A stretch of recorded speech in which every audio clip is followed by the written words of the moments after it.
Chapter 27. The Ants. Surah An-Naml. In the name of God, the most gracious, the most merciful. Ta-Sin. These are verses from the Qur'an, a book that makes things clear.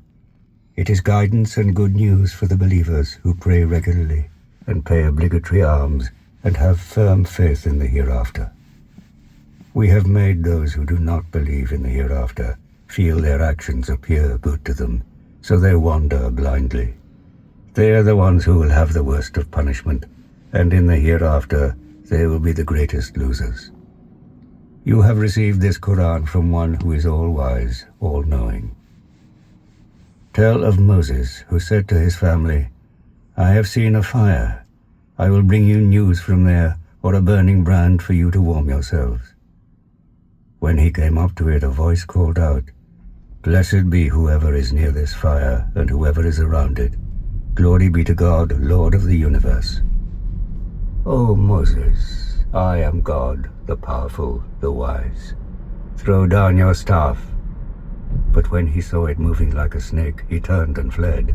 Moses, do not be afraid. The messengers need have no fear in my presence. As for those who do wrong and then do good after evil, I am most forgiving, most merciful. Now put your hand inside your cloak next to your bosom, and it will come out shining white without any blemish. This will be one of the 9 signs for Pharaoh and his people, for truly they are a rebellious people. But when our signs came to them in all their clarity, they said, This is clearly sorcery.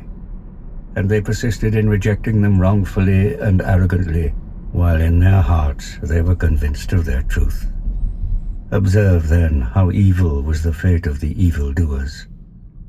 We bestowed knowledge on David and Solomon, and they both said, Praise be to God who has exalted us above many of his believing servants. Solomon succeeded David. He said, Know my people, that we have been taught the speech of birds and endowed with all good things.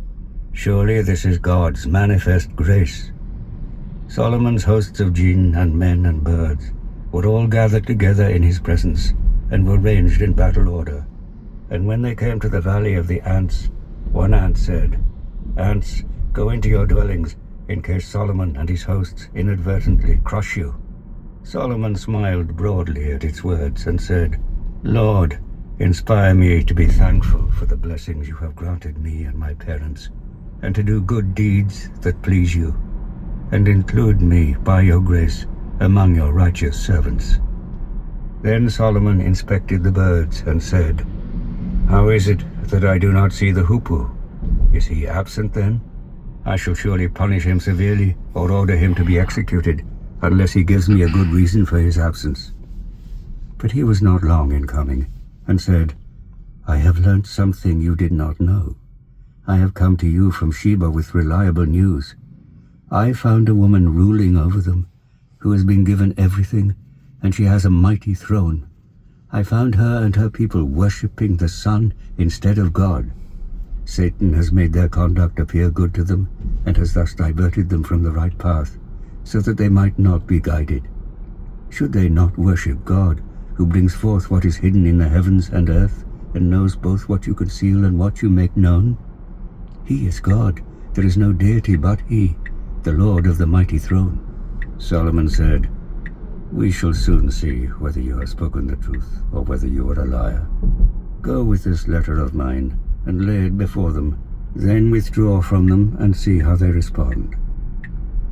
The Queen of Sheba said, O counselors, an honorable letter has been delivered to me. It is from Solomon.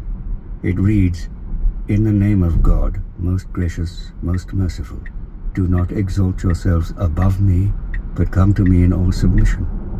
Now advise me in this, counselors. I never decide any affair till I have conferred with you.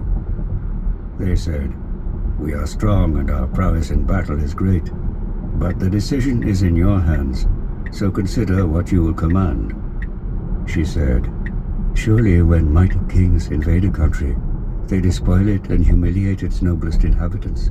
These men will do the same, but I shall send them a present and see with what reply my envoys will return." So when the envoy came to Solomon, he said, "What? Are you offering me wealth? But that which God has given me is better than that which he has given you. Yet you rejoice in your gift. Go back to them. We shall most certainly come upon them with forces which they will never be able to withstand, and shall most certainly cause them to be driven from their lands, disgraced and humbled." Solomon then said, "O counselors, which of you can bring me her throne before they come to me in submission?" A demon from among the Jinn said, "I will bring it to you before you get up from your seat. I am strong and trustworthy enough to do it." But one of them who had some knowledge of the book said, "I will bring it to you in the twinkling of an eye." When Solomon saw it placed before him, he exclaimed, "This is by the grace of my Lord, to test whether I am grateful or ungrateful. Whosoever is grateful, it is for the good of his own self, and whosoever is ungrateful, then surely my Lord is self-sufficient and generous." He said, "Disguise her throne. We shall see whether or not she will recognize it." When she came to Solomon, she was asked, "Is your throne like this?" She replied, "It looks as though it were the same, and we had been given knowledge of your power before this, and we have already submitted." And that which she used to worship beside God had stopped her from believing, for she came of a disbelieving people. Then she was bidden to enter the palace, but when she saw it, she thought it was a deep pool of water, and bared her legs. But Solomon explained, "It is just a palace paved with glass." And she said, "My lord, I have wronged myself. Now I submit myself along with Solomon to God, the Lord of the universe." To Thamud we sent their brother Salih. He said, "Serve none but God." But they divided themselves into two factions, contending with one another. He urged them, "O my people, why do you wish to hasten on the evil rather than the good? Why do you not ask forgiveness of God, so that you may be shown mercy?" They said, "We see you and your followers as an evil omen." He replied, "No, your evil omen is with God. The truth is that you are a people being put to the test. There were in the city 9 men who spread corruption in the land and would not reform.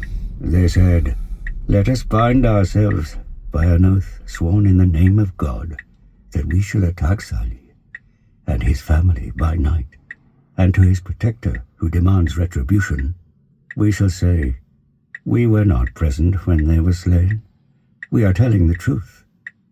Thus they devised a plan, and we also devised a plan, but they were not aware of it. See then what the consequences of their plan were. We destroyed them and their people utterly, altogether. Because of their wrongdoing, their houses are in ruins. In that surely there is a sign for people who have knowledge. And we saved those who believed in and feared God. And tell of Lot. He said to his people, 'Will you commit evil knowingly? Must you go lustfully to men instead of women? Indeed, you are a people who are deeply ignorant.' The only answer of his people was, 'Drive out Lot and his family from the city. They are a people who make themselves out to be pure.' So we delivered him and his family, except his wife.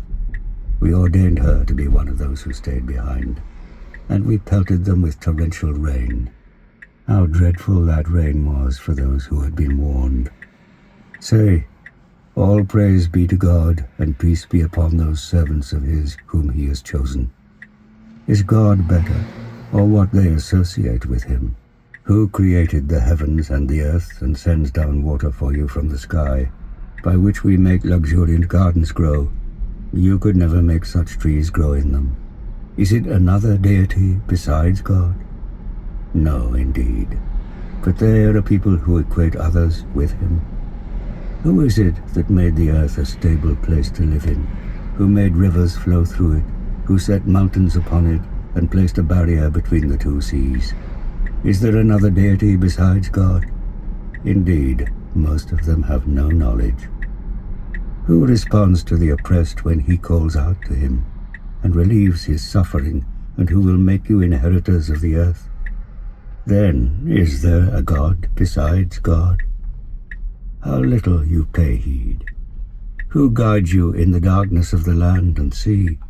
Who sends the breezes as heralds of his mercy? Then is there a deity besides God?